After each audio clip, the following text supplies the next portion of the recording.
j'ai rencontré plein de jeunes quand je faisais la campagne Répéto qui me disaient bah, je suis pas souple, je pourrais pas être danseuse.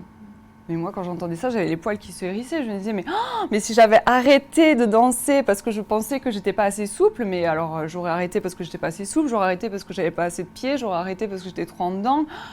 Et je serais jamais arrivée là où j'en suis aujourd'hui. J'ai pas été prise la première fois à l'école de danse, j'étais pas du tout le génie des cours préparatoires à l'école de danse, j'étais dans les dernières, donc c'était vraiment pas gagné pour moi. Mais en fait, j'avais confiance en mon travail, parce que j'avais remarqué que quand je travaillais, ben, mon corps s'améliorait et du coup je voyais des progrès et je me rendais compte que c'était comme ça que j'allais y arriver en travaillant. Donc j'avais une telle confiance en mon travail que je me disais que quoi qu'il arrive, j'allais pouvoir toujours y arriver, toujours progresser sur certains points et du coup, pourquoi pas accéder jusqu'au titre d'étoile.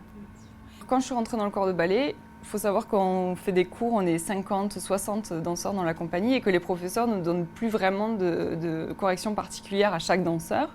Et donc pour progresser, qu'est-ce qu'on fait? On doit regarder ceux qui dansent bien, se regarder soi, avoir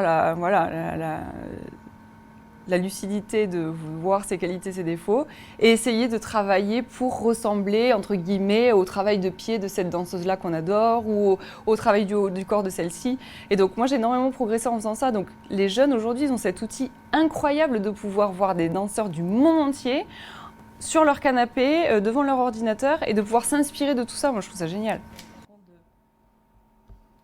Du parcours énorme